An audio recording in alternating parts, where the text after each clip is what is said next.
자, 오늘 우리에게 주신 하나님 말씀은요.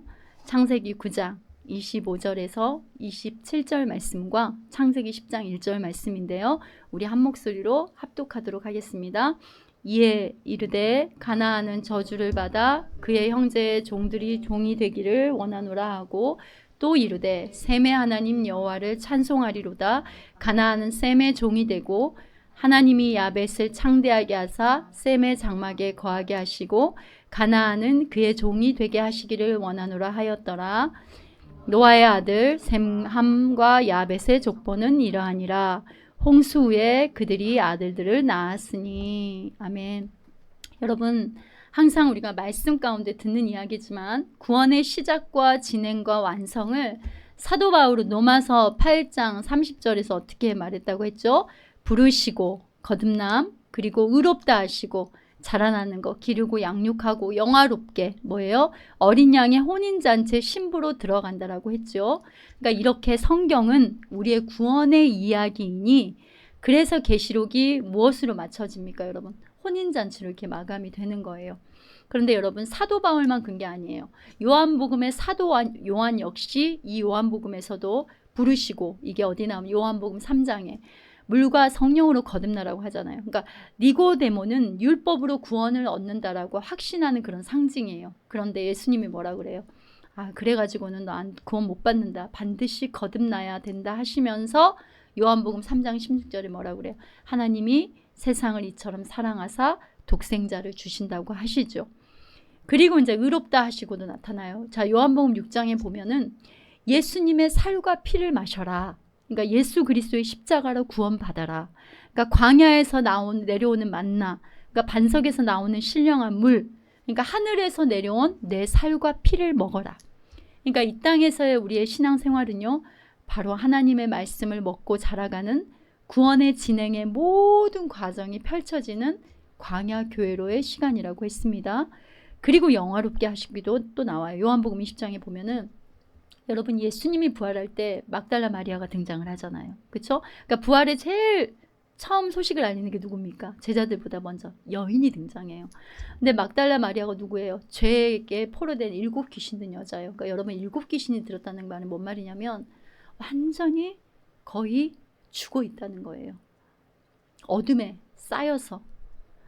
자, 바로 우리가 예수 믿기 전에 여러분 완전한 죄에 포로된 노예였고요. 7 귀신 든 자였어요.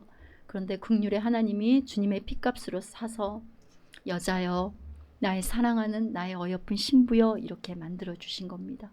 그러니까 여러분, 술람미가 어때요? 계달의 장막같이 검은 여자를 솔로몬의 신부 삼아 주셨잖아요. 바로 예수님 옆에 늘 마리아들이 등장하는 것도 이런 그림이에요. 그러니까 사도 요한이 일부러 마리아만 등장시켜 놓고 교회 역할을 지금 드러내고 있는 거예요. 그러기에 예수님이 가는 곳마다 여러분 성경 한번 읽어보세요. 마리아들이 늘 등장합니다. 그러니까 막달라 마리아가 주님의 부활의 장면에 처음 등장하는 거는요, 십자가로 죄사함을 받고 부활의 생명을 얻은 교회는 하나님이 시작하시고 진행하시고 완성하신 그 구원의 은혜 안에 예수님을 증거하는 예수님의 신부로 이미 살아가고 있음을, 바로 이것이 광야 교회로 살아가는 우리에게 임한 구원의 내용이라는 거예요, 여러분. 자, 창세기 6장에서 10장까지는요 노아의 이야기예요. 노아의 이야기가 나옵니다. 그런데 이것은 우리 성도들의 이야기예요. 노아의 방주가 뭐 터키에 어디에 여기 있다 하면서 역사적으로 증명하는 많은 시도들을 했지만 여러분, 우리에게 주신 성경은요, 역사서나 지리서나 위인전이 아닌 예수 그리스도를 통한 우리 영혼의 구원의 이야기입니다. 여러분, 이걸 명확하게 알아요. 왜냐하면 우리 주보에도 나와 있죠. 우리 그 표의 대표적인 말씀인데, 살리는 것은 영이니, 그죠? 그러니까 하나님의 말씀은 우리의 영을 살리는 말씀이란 말이에요. 그러니까 한마디로 우리의 영에 관한 말씀이라는 겁니다. 그러니까 표면에 드러나는 어떤 역사적이라든지 시간적이라든지 인물적 관점으로 보면요, 깊이 들어있는 하나님의 구원의 메시지를 들을 수 없고, 우리의 영과 오늘 살아서 하나님의 그 영이 대면하시는 그 성령의 음성을 들을 수가 없는 겁니다. 왜 제가 이 부분을 말씀드린지 말씀을 쭉 듣다 보면 아시게 될 거예요. 여러분, 노아는요, 바다, 그러니까 이 세상에서 예수 그리스도의 방주 안에 구원받은 대표인 에클레시아, 뭐라 그랬어요? 불러냄을 입은 자들. 오늘날 누구를 말하면 저와 여러분 성도들을 상징합니다. 근데 노아가 방주를 통해 구원받은 것은 노아의 노력이 아니라 100% 뭡니까? 하나님의 은혜이죠. 방주에 키가 있어요? 운전하는 키가? 보통 배에 키가 있잖아요. 키도 없어요. 그리고 배를 운전하는 어떤 아무것도 없습니다. 근데 방주 구조를 왜 하나님이 이렇게 만드셨냐면 오늘날 성도들에게 구원이 무엇인가를 설명해 주기 위해서 그러는 거예요. 노아가 살기 위해서 할 수 있는 유일한 거는 뭡니까 여러분? 그냥 방주 안에 뭐 하는 거예요? 들어가는 거예요. 그러니까 우리의 영혼이 사는 유일한 길은요, 구원자이신 예수님 안에, 그리고 예수님을 통해서입니다. 자, 창세기 8장에 노아가 홍수 이후에 구원을 주신 하나님께 이제 방주에서 나와서 번제를 예배를 드리는데, 그때 하나님이 뭐라고 말씀하시냐면 창세기 8장 21절에 보세요. 하나님 이제 그 예배를 받으시고, 자, 내가 다시는 사람을 말미암아 땅을 저주하지 아니하리라. 근데 그 이유가 뭐라 그래요? 사람의 마음이 계획하는 바가 어려서부터 뭐한다? 악함이라. 여러분 이게 무슨 의미일까요? 그러니까 노아와 그 세 아들 8명의 가족들이 죄가 없어서 구원받은 것이 아니야. 여전히 계획하는 것마다 악한 죄를 지을 뿐인데 하나님의 은혜로 구원받았음을 성경이 지금 이렇게 일부러 표현한 거예요. 자, 창세기 9장 12절에서 15절 말씀 우리 함께 합독할까요? 하나님이 이르시되 내가 나와 너희와 및 너희와 함께하는 모든 생물 사이에 대대로 영원히 세우는 언약의 증거는 이것이니라.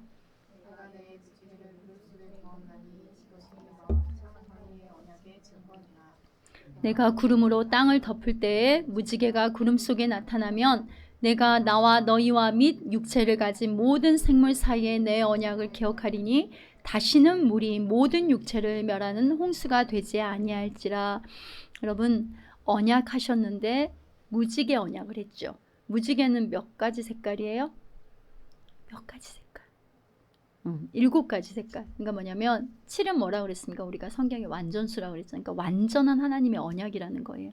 그러니까 내 아들을 십자가에 박아놓고 그 십자가의 구속을 믿는 자들은 멸망치 않고 구원하겠다는 그 언약을 정한 것이 바로 뭐라 그랬어요, 여러분? 무지개 언약이라고 했죠.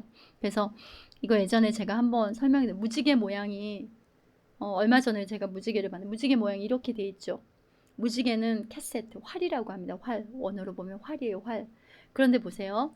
여러분 활의 모양이 무지개가 하늘에 이렇게 걸쳐 있지 않고 반대로 이렇게 됐다고 해봐요. 자, 그럼 우리가 활실을 당길 때 이렇게 돼 있죠. 그래서 활실을 딱 당기면 화살이 저기 가서 밝히잖아요. 그러니까 이렇게 무지개가 돼 있는 거는 활실을 이렇게 당기면 그 화살이 하늘을 올라갑니까? 땅으로 떨어집니까? 하늘로 올라가죠. 그러니까 우리가 받을 진노와 심판을 하나님 심장에 박아버리신 거예요. 그게 바로 캐세트, 활, 무지개 언약인 겁니다. 만약에 무지개가 이렇게 거꾸로 걸쳐 있다면 진노의 화살을 당기면 그 화살을 다 우리가 받는 거예요. 그런 깊은 의미가 있습니다. 자, 무지개 언약인데, 자, 구름이 뭐라고 그래요? 땅을 덮을 때 무지개가 나오면 그 언약을 기억하리라. 그러니까 구름이 가리울 때, 그러니까 어둠과 죄가 덮을 때 하나님이 그러니까 우리의 행위를 보고 천국 보내는 것이 아니라 예수 그리스도의 십자가, 그 무지개 때문에 천국을 가는 겁니다, 여러분. 그래서 여러분 구름의 트라우마가 여러분을 덮을 때 나 이래가지고 천국 가겠어?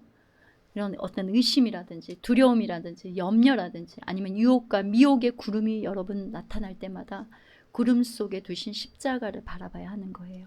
십자가의 찔림과 상함과 징계와 채찍이 나 때문이라는 그 구원의 은혜를 깊이 생각해야 하는 겁니다.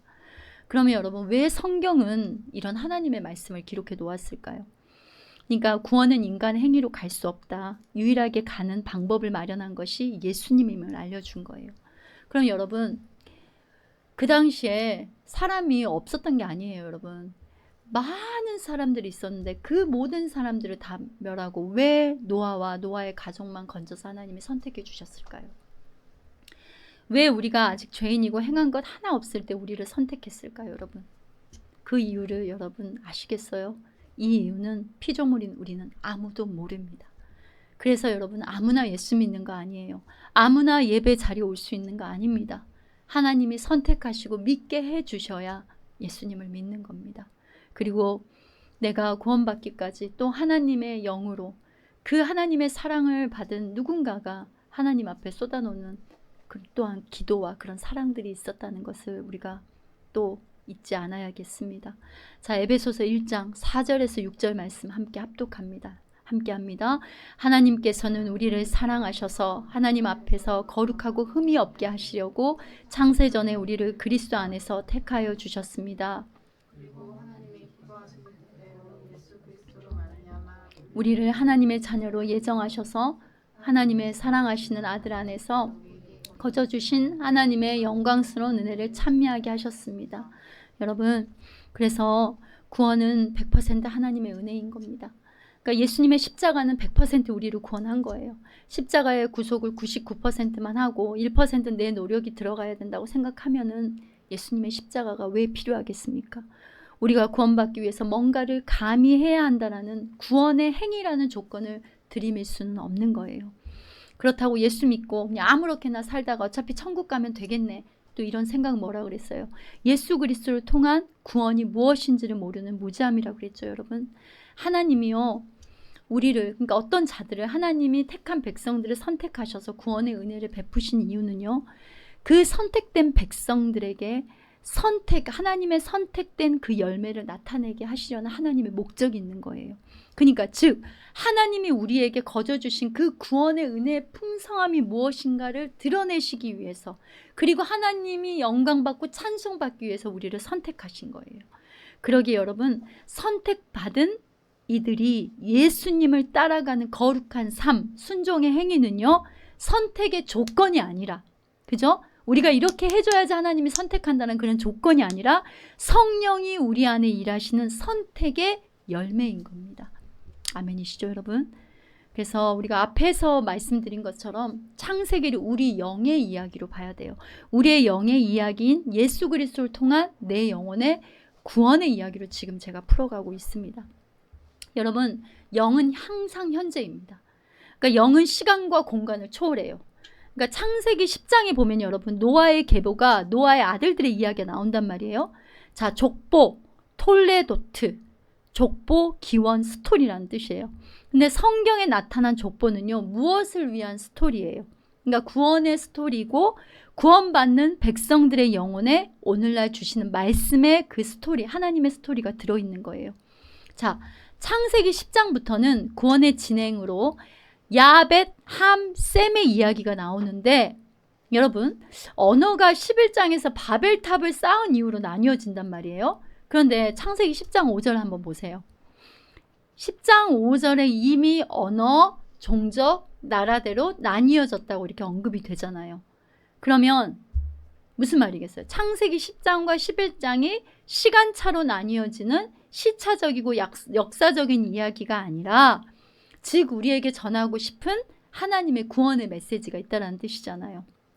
자, 창세기 10장 1절처럼 족보가 원래 아들들의 서열인 셈, 함, 야벳의 순서로 언급이 되고 기록되어야 하는데, 실제 구체적으로 여러분 창세기 10장을 집에 가서 한번 읽어보시면 야벳, 함, 셈의 순서로 나와요. 그러니까 원래 셈, 함, 야벳이 노아의 아들들이라 나오거든요. 그러면 족보도 셈은 어쩌고, 함은 어쩌고, 야벳은 어쩌고 이렇게 나와야 되는데 야벳, 함, 셈 이렇게 순서로 나옵니다. 그러니까 노아의 아들들의 이야기로 보지 말고 나의 영혼의 이야기로 보면은요, 이 노아의 아들들 셈, 함, 야벳이 있듯이 구원받은 교회인 내 안에, 여러분 안에 셈, 함, 야벳의 세 가지 요소가 있다는 뜻이에요. 자, 야벳은 여러분 흰색이죠. 그죠? 자, 함, 구스는 검은색이에요. 그리고 셈은 황색입니다. 그러니까 단순히 이것을 여러분 표면의 색깔로 나누는 종족들의 어떤 이야기를 하는 데까지만 보면은요, 성경은 아까 뭐라고 그랬어요? 역사서 수준이 되는 겁니다. 우리 구원에 살아계신 영의 말씀으로 그 이면을 보아야 되는 거예요. 여러분, 야벳은요, 이 부분은 이제 지금부터 잘 들으세요. 우리의 어떤 혼적인 면, 의지, 감정의 기능들, 그리고 함은요, 우리의 육의 생각들, 어두움, 옛사람의 모습들, 그리고 셈의 후손을 통해 누가 오냐면 예수님이 오십니다. 그래서 믿음의 색깔, 세 사람의 모형, 빛을 의미합니다. 그러니까 야벳, 그러니까 우리 안에 생각의 영역, 의지, 감정이 여러분 어느 쪽으로 가냐에 따라서 여러분이 하나님의 기쁨이 될 수도 있고 하나님의 원수가 될 수도 있는 거예요. 자, 아버지 하체를 보는 행동을 할 때 야벳이요, 함을 따라가지 않고 셈을 따라갑니다. 자, 성경에 나와 있어요. 자, 창세기 9장 22절에서 23절 보세요. 아버지 함이 그의 아버지 하체를 보고, 근데 가나안의 아버지 함이라고 나오죠. 그러니까 나중에 가나안은 저주를 받게 되는데, 하체를 보고 밖으로 나가서 그의 두 형제에게 알림에, 자, 야벳이 함에게 붙어가지고 같이 그 아버지 하체를 보고만 그것을 갖다가 막 이렇게 떠벌리고 막 야유하고 그럽니까? 아니죠. 야벳이 누구와 함께라고 그래요? 셈과 야벳이 무엇을 가져다가? 옷을 가져다가. 그 아버지 하체를 안 보고 어때요? 뒷걸음질 쳐서 들어가서 덮지요. 자, 항상 이 안에는 또 예수님의 덮어주신 구속의 은혜, 그게 이제 녹아있긴 한데 그 부분은 나중에 또 이 부분을 다룰 때 다루도록 하고요. 항상 야벳, 즉 우리의 의지와 감정과 생각의 영역이 여러분 누구와 함께 가야 되냐면 셈과 함께 가야 돼요. 어두움인 함과 함께 가면 안 되는 겁니다. 자, 창세기 9장 26절에서 27절 말씀 우리 함께 합독해 볼까요? 함께 합니다. 또 이르되 셈의 하나님 여호와를 찬송하리로다.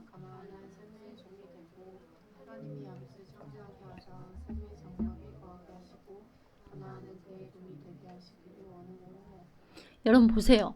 야벳을 창대하게 하사 누구 장막에 거하게 하시고 셈의 장막에 거하게 하시고. 여러분 야벳은 아까 흰색이라고 그랬죠. 그러니까 여러분 무엇을 그려 넣느냐가 굉장히 중요해요.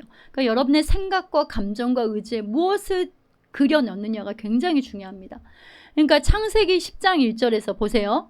노아의 아들들은 셈, 함, 야벳 이렇게 족보가 언급이 됐잖아요. 그런데 딱 2절부터는 뭐라고 먼저? 야벳의 아들은 이렇게 언급이 되잖아요. 그만큼 즉 여러분의 의지와 감정이 어느 쪽으로 붙느냐가 굉장히 중요한 거예요. 그러니까 우리가 가지고 있는 생각과 가치관이 중요합니다. 그러니까 사도 바울이 로마서 8장에서 말한 것처럼 생각이 육으로 가면 사망과 멸망이에요. 그리고 영으로 가면 뭡니까? 생명과 평안인 겁니다. 자, 우리 좀 길지만 로마서 6장 12절에서 16절 우리 한 목소리로 합독합니다. 그러므로 너희는 죄가 너희 죽을 몸을 지배하지 못하게 하여 몸의 사욕에 순종하지 말고 또한 너희 지체를 불의의 무기로 죄에게 내주지 말고 오직 너희 자신은 죽은 자 가운데서 다시 살아난 자 같이 하나님께 드리며 너희 지체를 의의 무기로 하나님께 드리라. 죄가 너희를 주장하지 못하리니 이는 너희가 법 아래 있지 아니하고 은혜 아래 있음이라. 그런즉 어찌하리요? 우리가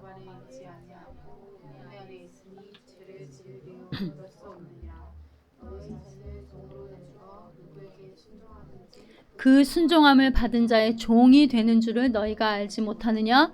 혹은 종의 종으로 사망에 이르고 혹은 순종의 종으로 의에 이르니라. 여러분이 무엇의 종이 되는가는요, 여러분의 생각, 의지, 즉 혼적인 영역이 너무 중요합니다. 그러니까 육체의 소욕은요, 내가 지금까지 살아온 방식, 옛자에 망령된 행실인 거예요. 근데 영의 소욕은 예수님으로 다시 회복된 형상입니다.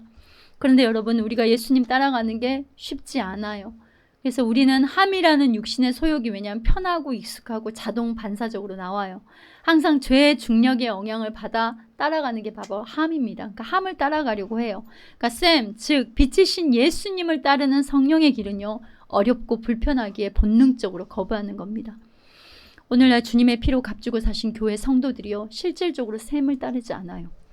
무슨 소리냐면요, 입술로만 주여 주여 하지 실상은 우리의 선택, 우리의 의지, 우리의 생각이 어두움을 다 따르고 있다는 말이에요.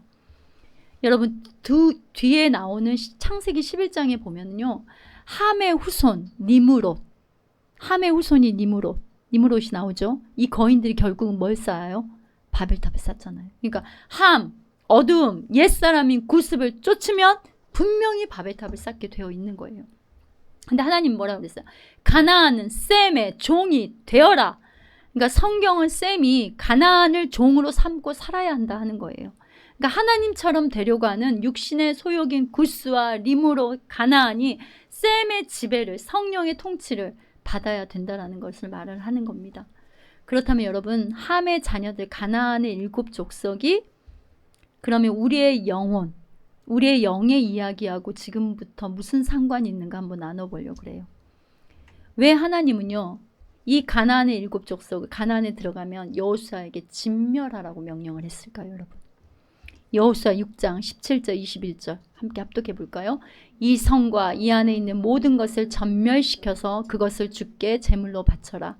성 안에 있는 사람은 남자나 여자나 어른이나 아이를 가리지 않고 모두 전멸시켜서 희생제물로 바치고,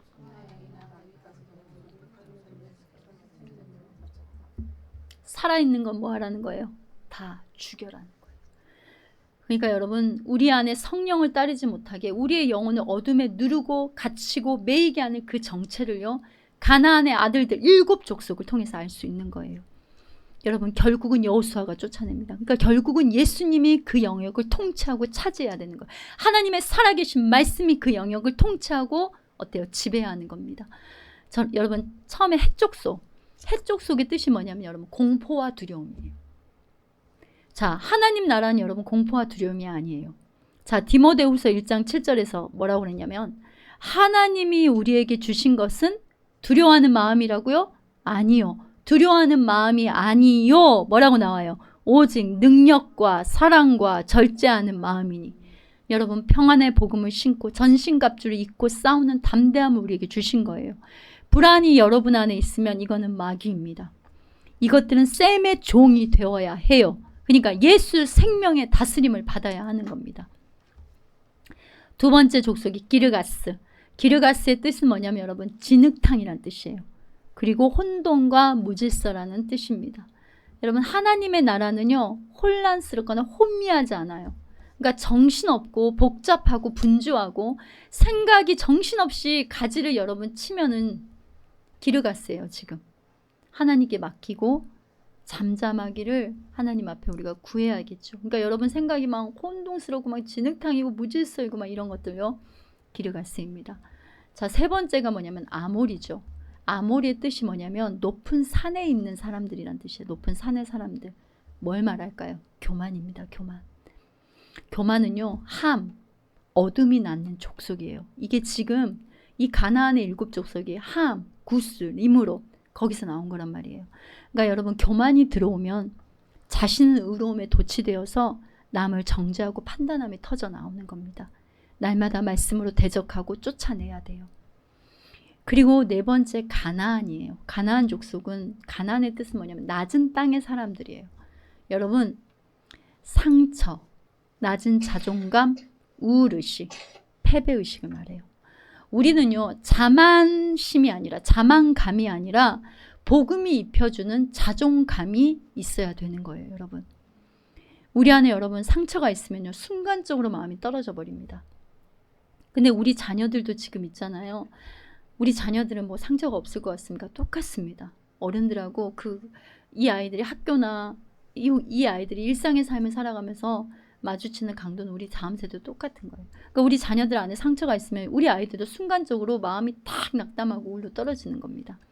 그러니까 예를 들어, 내가 좀 시험 못 봤다고, 나는 안 돼, 내 머리는 원래 멍청한가 봐, 이렇게 코가 이렇게 빠지게 하는 어둠에 속으면 안 되는 거예요. 그리고 친구가 여러분들 외모 가지고, 또 여러분들 어떤 단점 부족한 거 가지고 뭐라고 평가해도 그 말에 막 이렇게 눌리면 돼요? 막 우울하고 막 패배의식을 갖고 낮은 자존감으로 낑낑하면 돼요? 나는 하나님의 형상으로 창조되었어. 나는 예수님의 DNA를 가졌어.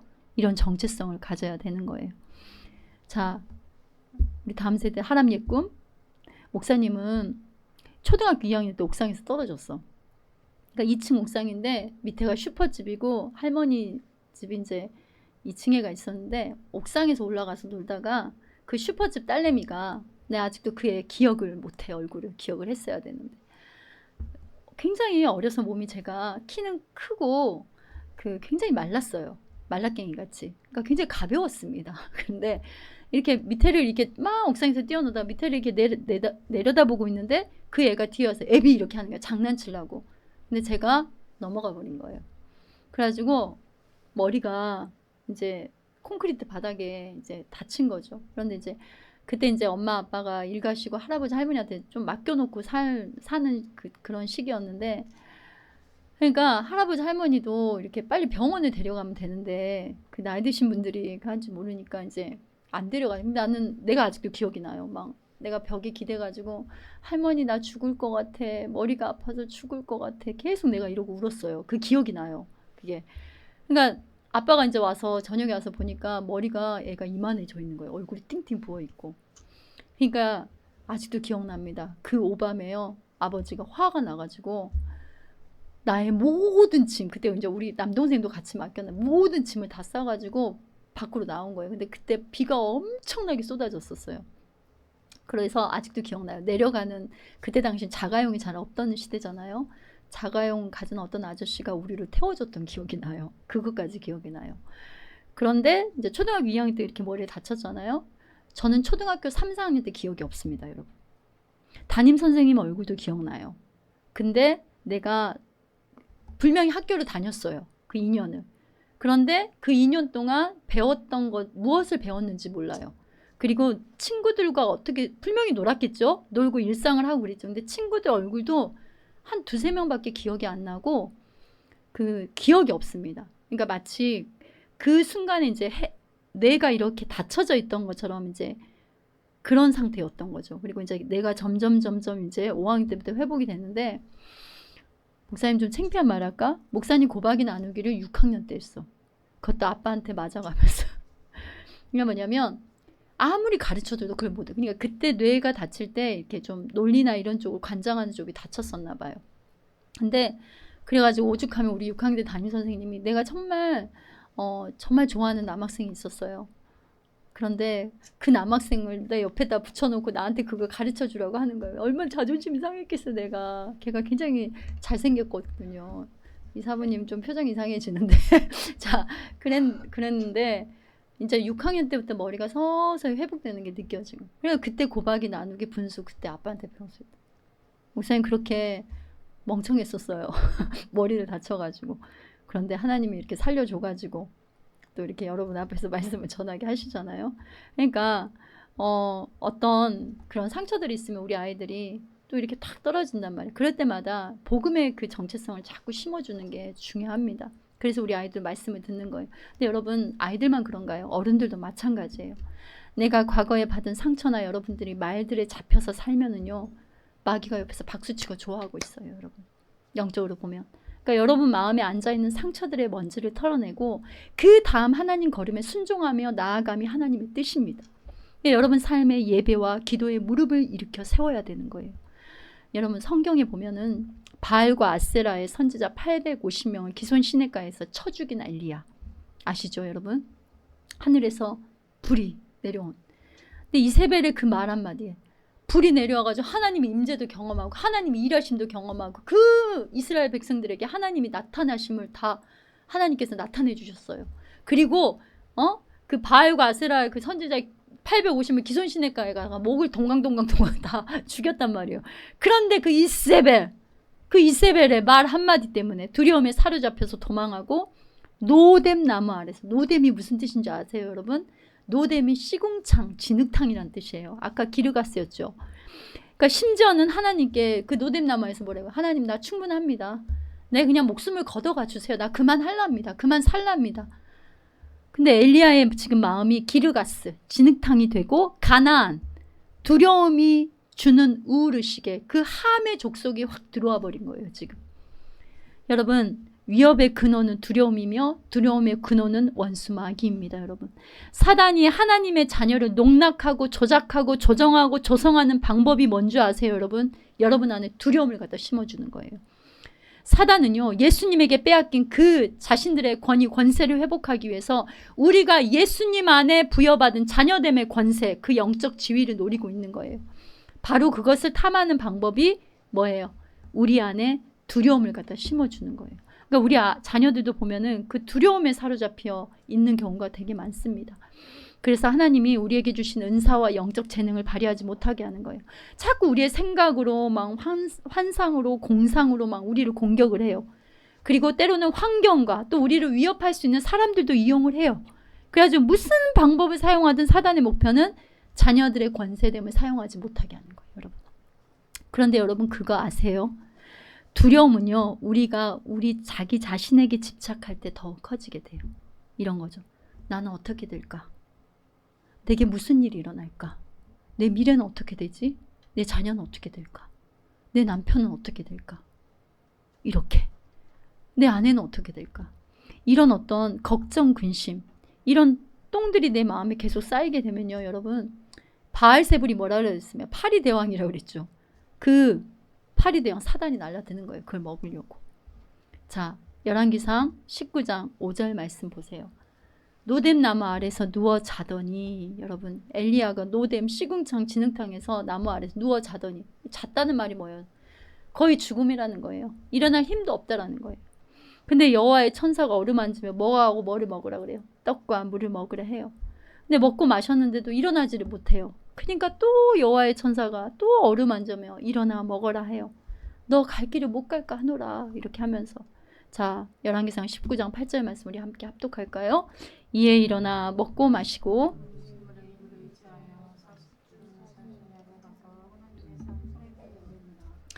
그 음식의 힘에 의지하여 40주 40야를 가요. 그리고 하나님의 산 호렙에 가서 하나님으로부터 3가지 사명을 받습니다. 여러분, 여호와의 천사, 구원의 하나님의 나타나심이고요. 떡과 물은요, 뭐겠습니까? 하늘에서 내려온 만나, 그리고 주님의 피와 살, 예수 그리스도의 구원을 의미하는 거예요. 여러분, 예수님을 먹고 일어나는 겁니다. 예수의 이름으로, 예수의 능력으로 일어나는 겁니다, 여러분. 가난안, 낮은 땅, 패배의식, 우울의식, 낮은 자존감, 상처, 이런 데 잡히면 여러분 안 되는 거예요. 비가 온다. 내 마음도 온다. 낙엽이 떨어지네. 내 인생도 누저다. 이러면 안 되는 거예요. 너도 떨어지니? 내 마음도 떨어진다. 이러면 안 되는 겁니다. 하나님이 욥에게 나타나셔서 처음 하신 말씀이 뭐예요? 생각을 어둡게 하는 자가 누구냐? 너는 대장부처럼 허리를 묶고 답하라. 여러분, 그런 생각이 들어올 때마다요, 가나안 7 족속들이 여러분 안에서 막 여러분의 마음, 땅이 뭐라고 그랬어요? 여러분 신명이라 했죠. 여기를 휘짓고 다니면요, 나사렛 예수의 이름으로 어두의 마음은 떠나갈지어다. 생각을 어둡게 하는 어둠의 세력아, 나사렛 예수의 이름으로 떠나갈지어다. 이렇게 여러분 선포해야 하는 겁니다. 쫓아내고 대적해야지. 그래, 나도 외롭다, 너도 외롭냐 하면서 이런 생각들을 끌고 안고 살아가면 여러분 영원히 병드는 거예요. 여러분의 마음이 병이 들면요, 여러분 육신도 아프고요, 일상에서 감사와 기쁨을 잃어버린 모든 것들이 짜증나고 힘듭니다, 여러분. 왜냐하면 낮은 자존감, 패배의식이 여러분이 사로잡으면 항상 2가지로 나타납니다. 우울로 나타나거나 아니면 정반대, 혈기와 분노로 나타나요. 자, 사사기 강의에 보면은, 금요일날 우리 사사기 이제 강의를 이제 말씀 들어본 사람은 아시겠지만, 하소랑 야빈이 무슨 뜻이라고 그랬어요? 깊은 생각이라고 그랬어요. 깊은 생각. 근데 시스라가 바로 하소랑 야빈의 군대 장관이거든요. 그러니까 야빈의 깊은 생각들의 가지를 치고 역사하는 군대 장관인 거예요. 무슨 말이냐면, 마귀는 우리에게 사각을 집어넣어요. 생각, 우리를 살리는 생각이 아니라 사각과 독각과 망각을 갖다 집어넣는단 말입니다. 그러면 귀신이 그 생각의 관자놀이를 타고 들어와서 우리를 조정하는 거예요. 근데 하나님이요, 이 야빈과 시스라, 이들을 진멸하는 방법이 뭔지 압니까? 드보라는 무슨 뜻이냐? 꿀벌이란 뜻이에요. 그리고 야엘은요, 사냥, 젖입니다. 젖. 그러니까 이 여인들의 손에 붙여요. 그러니까 여인, 성경에서 여인은요, 신랑 대신 그리스도의 신부를 의미한다고 그랬죠. 아까 전반부에 말했잖아요. 그러니까 신부의 교회에는요, 꿀벌, 신령한 젖, 즉 말씀을 먹고 말씀으로 영적 전쟁이 임해야 하고, 말씀의 예리한 검이 여러분의 야벳, 의지와 감정을 지배하게 해야 된다는 거예요, 여러분.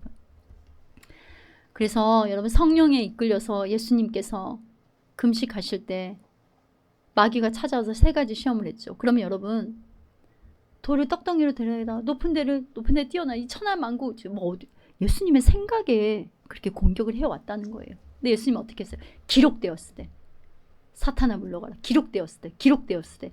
예수님도요, 하나님이신데, 그 전능하신 하나님이신데 말씀의 검으로 물리치셨어요. 그러니까 예수님이 이렇게 하신 거는 뭐예요? 뭐 예수님 멋있게 보이라고 그래요?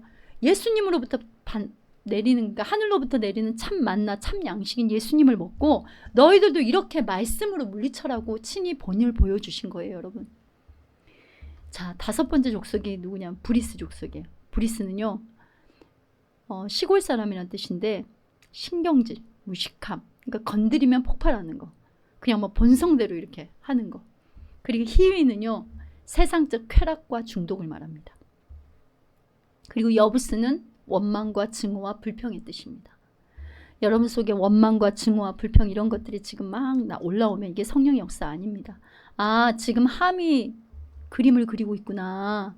이렇게 빨리 알아차리고 말씀의 지우개로 지워야 하는 거예요, 여러분.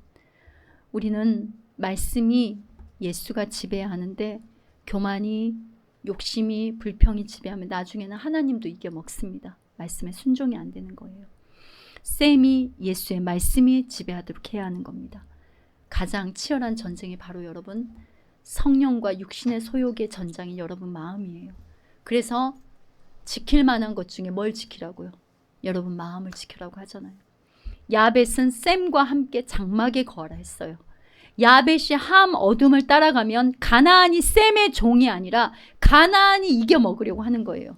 함이 이겨먹고 나온 자녀들 한번 보세요. 창세기 10장 6절에 보세요. 함의 아들은 누구라고 나와요? 구스와 가나안이요. 그리고 창세기 10장 8절에 구스가 누구를 낳습니까? 니므롯을 낳잖아요. 근데 니므롯은 뭐라고 나오면 여호와 앞에 용감한 사냥꾼이라고. 우리 지금 한글 성경이 이렇게 해석이 됐잖아요. 이거 해석이 잘못된 거. 긍정적인 의미가 아니에요. 아, 용감한 사냥꾼이구나, 이런 긍정적인 의미가 아니에요, 여러분. 여호와 앞에서 용감한 이 말은 뭔 말이냐면 하나님과 겨루 이겨먹으려 한다는 거예요. 부정적인 의미입니다. 그러니까 결국 11장에 보면 함이 주동자가, 즉 이 니므롯들이 하나님을 대적하고 이겨먹으려고 뭐예요? 바벨탑 쌓잖아요. 그렇죠? 성도 여러분, 신랑 되신 예수님의 신부되는 교회 정체성, 즉 신앙생활의 원리는 어때야 하는지 오늘 본문의 노아의 아들들의 이야기를 통해서 하나님이 오늘 여러분에게 주시는 것을 이제 정확하게 또 우리는 들어야겠습니다. 자, 어떻게 살아야 되는지, 교회의 정체성이 무엇이, 신앙생활의 원리가 무엇인지. 자, 창세기 9장 25절 27절 다시 볼게요. 25절 보세요. 뭐라고 했어요? 가나안은 저주를 받아 그의 형제의 종들의 종이 되기를 원하노라. 여러분, 가나안, 니므롯은 저주해라 하시잖아요. 즉 우리 안에 하나님보다 높아지려 하는 이 마귀적 속성들은 여러분 심령이 꺼리끼는 것이 되어야 돼요. 날마다 말씀으로 대적하고 가나안은 셈의 종이 되고 말씀의 통치 아래 여러분 길들여져야 되는 겁니다. 아멘이세요, 여러분? 자, 두 번째 26절에 보면 뭐라고 나오냐면 셈의 하나님 여호와를 찬송하리로다. 셈의 하나님을 찬양하라. 그러니까 셈의 계보를 통해 누가 왔습니까? 예수님, 빛이 오잖아요.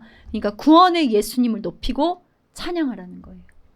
그러니까 우리 일상의 삶을 보면 함이 항상 공격을 해옵니다. 그러면 하나님을 향해서 감사할 일들이 사라지는 거예요. 근데 그 아까 제가 왜 그 말하면 손 베는 순간 하나님 손가락이 안 잘라지게 해주셔서 감사합니다. 그래서 감사를 했어요. 감사를. 그 와중에도 감사를 찾으려고. 그러니까 여러분 항상 그 하나님을 찬양하고 높이라는 거예요. 그리고 27절을 보세요. 뭐라고 하냐면 야벳을 창대하게 하여 셈의 장막에 함께 있어라 하십니다. 그러니까 누가요? 하나님이 그렇게 하라는 거잖아요. 그러니까 하나님의 뜻이 뭐예요? 우리의 의지는 전적인 타락이에요. 선악과를 먹고 전적인 타락이에요. 그러니까 야벳을 창대하게 하여, 그러니까 여러분의 의지와 감정이 말씀을 먹고 자꾸 자라고 깊어져라는 거예요. 그리고 셈의 장막 안에 함께 있어라. 그러니까 그리스도 안에서, 그리스도를 통해서, 그리스도를 향하여 여러분 존재하라는 거예요. 이게 바로 신앙생활의 원리입니다. 아멘이시죠, 여러분? 그래서 창세기 9장 25절에서 27절 말씀을 다시 집에 가서 또 한번 읽어보시기 바랍니다. 여러분, 성경은요 예수님을 통한 우리의 영혼의 구원의 이야기, 영의 이야기지 육신의 종족과 인종과 단순한 이야기 기록이 아닌 겁니다. 성도 여러분, 함, 어두움이 낳은 가나안의 7 족속이 여러분의 주인이 되면 안 되는 거예요. 이것들이 말씀 안에 통치받고 훈련받고 지배당하는 종이 되어야 하는 겁니다. 만약에 여러분의 주인 노릇을 하게 되면 예수님을 믿어도 감사와 구원의 기쁨과 감격이 점점 사라지는 거예요. 예수님을 사랑하고 가까이 하고 그를 알기를 목말라는 그 마음이 여러분 이깁니다. 성령의 능력이 이기게 해주세요. 그래서 우리는 우리의 심령에 우리의 속한 모든 것에 오직 성령의 임재를 사모해야 하는 거예요. 우리 누가복음 11장 13절 마지막으로 함께 합독해 볼까요? 너희가 악할지라도 좋은 것을 자식에게 줄 줄 알거든 하물며 너희의 하늘 아버지께서 구하는 자에게 성령을 주시지 않겠느냐 하시니라. 늘 성령의 임재를 사모하고 성령의 세미한 음성에 깨어있는 은혜를 구하고 성령을 통해 깨닫게 하신 하나님의 말씀에 여러분 심령이 창대하게 되어서 예수 생명의 장막 안에 늘 거하는 은혜가 임하길 살아계신 우리 주 예수님 이름으로 축원합니다. 아멘.